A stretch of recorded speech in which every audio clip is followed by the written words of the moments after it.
Hi Security Tube. Welcome to the Wireless LAN Security Megaprimer Part 1. So this is a brand new exciting series which we are starting to understand Wi-Fi security in much better terms. So the first question of course arises as to why wireless security is important to begin with. Now, as we know, all of us are kind of hooked to one or more wireless devices. These could be our laptops using the internet over Wi-Fi. This could be our PDAs, wireless keyboard and mice, and whatnot. And this is where there has been a mass adoption, and wireless has pretty much become ubiquitous. Now, at the very same time, Wi-Fi or WLAN as you would generally know it has been integrated into practically all commonly used devices such as laptops, smartphones, and a lot of other embedded devices. And more often than not, these devices give you a gateway to connect to the internet. So, what are the challenges of wireless security? First and foremost, how do you protect something which you cannot see or feel, right? And this is where wireless provides a very unique challenge. I mean, there's a wireless network right now around me, but neither can I see it or sense it, using any one of our five senses. Now, another big problem is that wireless typically extends beyond the boundary of your four walls, which is if you're a company with a Wi-Fi setup, the wireless signal may reach well beyond your premises into the parking lot and beyond. And there is nothing much you can do to control this outflow. Also, because of mobile clients, your top executives and all of that may be taking their laptops out to coffee shops, airports, and connecting over Wi-Fi. This increases the security challenges. At the very same time, it is very difficult to locate a wireless hacker because he does not have to be physically anywhere on your network. He could be far away, use a directional antenna, and actually still communicate with various wireless devices on your network. And passive attacks, which is just probably sniffing, which we'll look at a little later, is almost undetectable and can be done miles away. Okay, so quickly coming back, another mega primer, and what is going to be the content? Well, my idea in this mega primer is to take up wireless security, start from the very basics, understand the basics of WLANs, the different packet types and headers and so on and so forth. Then move on to WLAN authentication, then WLAN encryption, look at various attacks and vulnerabilities and see how we can exploit them practically.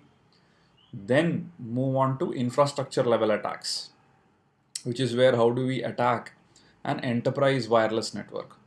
And then client side attacks as well as to how to attack handheld devices and laptops and whatnot. And then finally, how to build application attacks with wireless as a base, right? So quick disclaimer, like always, all of this is meant to be for educational purpose only and probably for penetration testing purposes. If you plan to use this for anything else, anything nefarious or malicious, please stop watching. Course license. Now, ST regulars may find this to be something very new in my slides. Now, I never wanted to go into licenses, but unfortunately, I found a lot many sites and people taking my slides and videos and actually pawning it off as their own. And this is the reason why I had to mention a course license.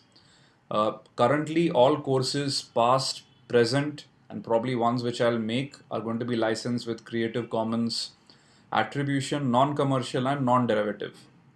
You can look at the license there, which actually, and if you need any permission, basically to use a license or use this for commercial purposes or modify this course material and use it, you will need to contact me in the email addresses below and seek permission or buy a license, right? As far as personal use is concerned, students, infosec professionals, hobbyists, free. All course material was free, is free, will always remain free. Okay. Okay, so now coming on to a little bit more interesting slide. What is the wireless gear we will use? Now, basically, we'll require two laptops, at the very least. One would be the attacker laptop, the other would be the victim. Then of course we would require an access point so that we can all connect through it and do various attacks. Then an external Wi-Fi card, which we'll come to in a bit, which will actually be used by the attacker machine. And then probably a couple of smartphones. This is optional, but it would be interesting to see how smartphones can also be attacked wirelessly. Okay, so the external Wi-Fi card. Now, you have a lot of options, and people who've already done a bit of Wi-Fi hacking may have a choice of their own. Go ahead with it. In all of my videos, I will be using the Alpha Networks AWS-036H USB based Wi-Fi card, which is capable of transmitting at a maximum at a maximum wattage of 1 watt. And the beauty is this card is already well integrated into Backtrack. It allows for packet sniffing and packet injection out of the box with Backtrack. And at the very same time, it's pretty cheap. $37 is what it is retailing for on Amazon. Have a look at this link or search for it. And I would really recommend this card for any Wi-Fi hacking exercise. I think there's a new one out as well with an N or something like that at the end, the model number. But from what I've heard, that it's not still well supported by a lot of hacking tools. Anyway, this is the one we will use for our purpose. The software setup. Now this once again is open to what you want, but what I am going to use is Backtrack in VirtualBox. I'm going to be running all of the simulations on my Mac, which will be the host machine, and Backtrack is going to be the guest on VirtualBox. And we are going to connect our Alpha wireless card in the previous slide over USB, right? Other configurations are also possible. You could have an Intel based PC, and you could just probably install Backtrack on it, or kind of just boot up with the live CD and so on and so forth. I leave that to you. This is the setup I will be using. Okay, so let's quickly set up our wireless card onto the Backtrack instance. Now I've already installed Backtrack 4R2 in a virtual machine. I leave this part to you because this is just too trivial to kind of go and repeat. If you're getting stuck here, I would really encourage that you first go back, understand a lot about computer systems, then come back to this video tutorial. Installing Backtrack in a VM should be very, very, very simple, right? Okay, so how do we start? Now, here is my Alpha wireless card, which I'm going to be using for all of these experiments. And I am using a D-Link access point. So I've already set this up, but currently I've not set up anything on the USB. So what I'm going to do is just connect the Alpha card to a USB port on the Mac, right? Now what we do is, let's just ensure that this Alpha card is going to be dedicated to this virtual machine and will be used by it. Let's click on USB. This opens this up. Enable USB controller if you already haven't. Please note that the PC version of VirtualBox may little bit differ in the whole UI, but ideally you should kind of get it. I mean, it's a simple piece of software. Simple UI. Software is definitely complicated with all the simulations and everything, the operating system and the emulations, I'm sure. Click on add device, and what we are interested in is the RTL8187 wireless, right? Which is the Realtek chipset adapter. So you added this, click OK.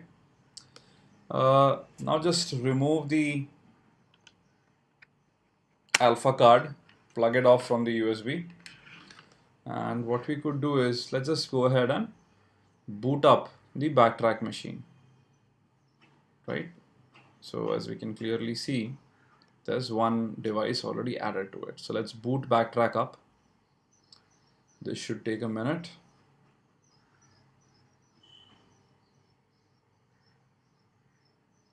So while this is booting, what we want to really test is that even if runtime we kind of plug in, plug out the USB, well, the connection should go to the backtrack instance and it should be able to load up the right drivers and things like that, right? So let's wait for a bit.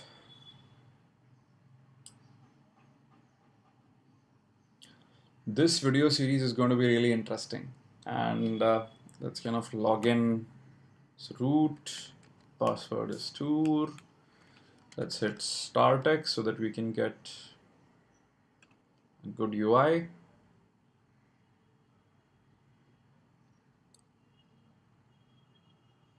Right, awesome. And now let's go full screen.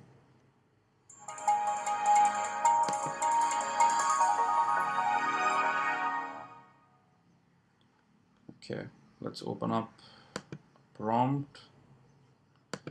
Now let's do an if config -a, and what you would notice is basically that the Ethernet interface is available and the loopback interface is available. Of course, only the loopback is going to be up because backtrack by default doesn't bring up any interface. Now let's do the following. Let's plug in our card over USB.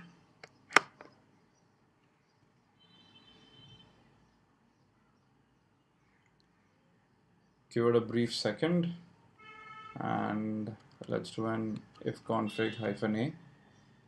And now if you notice, we have a new interface, WLAN 0. So this is what our alpha wireless card device actually is. So now this alpha card has been recognized by the backtrack VM and the drivers have been loaded, right? Could just do a quick ls mod to look at the drivers which have been loaded. Previous versions of backtrack, well, you had to kind of load many of these drivers by yourself, but as you can see, we have the drivers loaded here, the RTL series 8187 and so on and so forth, right? Okay, so now let's go back to our presentation. And basically what we've accomplished here is we've installed the card comfortably in backtrack, ensured all the drivers etc. have been correctly loaded, right? Okay, so that's all for part 1. Hope you enjoyed it. In the next video, we will look at how to bring up your card, how to put it in something called monitor mode and start sniffing the air. As always, please leave your feedback behind. It's very, very, very important to me. And this week you're going to probably enjoy because a lot of videos are going to come as far as the wireless LAN security Megaprimer is concerned. Okay, enjoy. Bye-bye. Thank you.